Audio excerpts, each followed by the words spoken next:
asalnya hanyalah sebuah nama sahaja yang membentuk, yang dibentuk ataupun dipanggil oleh 41 buah persatuan ini yang paling kuat PKMM ni tentang ikatan mereka ni. Persatuan mereka ni nak sebut nama apa? United Malays National Organisation. Persatuan-persatuan yang bersatu. Maka keluarlah nama UMNO pada masa itu sampai ke hari ini. Saya ingat itu saja daripada saya. Banyak saya skip ni, minta maaf kerana masa tak mengizinkan. Saya pun dah penat. Anda pun dah penat nampak. Saya harap apa yang saya terangkan ni berat ya sebenarnya. Kalau anda tengok saya ni sebenarnya boleh pengsan bila-bila masa ni. Ilmu ni sangat berat untuk ditanggung. Nak diceritakan, badan saya ni bergoyang, kaki ni nak kejang dah ni.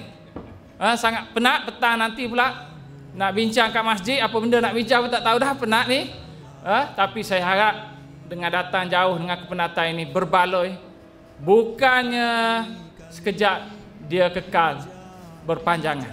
Anda ingat, anda boleh sebarkan dan anda boleh sokonglah yang muda-muda. Mak bapak mungkin boleh suruh anak-anak masuklah baca sejarah dalam Facebook saya. Saya ni dah tua, jiwa saya ni masih muda kerana nak perjuangkan kesedaran sejarah ni masuk Facebook. Buat gila-gila sikit jadi macam anak muda. Untuk dapat sokongan, dapat likes, dapatlah 15,000, artis dapat beratus juta. Yang ni 15,000 saja. Tapi tak apa.